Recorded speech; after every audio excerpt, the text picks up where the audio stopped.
հնարավոր է ձեր խմբակցությունից էլի ավականու անդամներ մանդատները դնեն եւ ճնշումներ նմանատիպ կասկածներ իմ թիմի հետ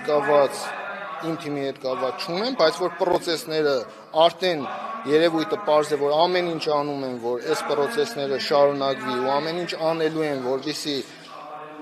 Գյումրիում պրավալ կնա ամեն ինչը, դա հասկանալի է, զավթեն իշխանությունը վերցնեն, արդեն պարզ երևում է, քանի որ բոլոր առումներով մենք նայել ենք, որ բոլոր առումներով քաղաքապետի կազմած արձանագրությունը հետ անել չի լինելու, այդ մարդը արդեն այդ մանդատը չունի, թե այսօր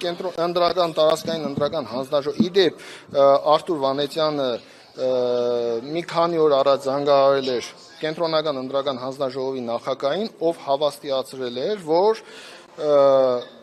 պետք չի քաղաքական շարժումներ լինի, ամսի 5-ին մենք նիստ կունենանք, ամսի 5-ի նիստով ձեր համապատասխան մանդատը մենք կփոխանցենք ձեզ։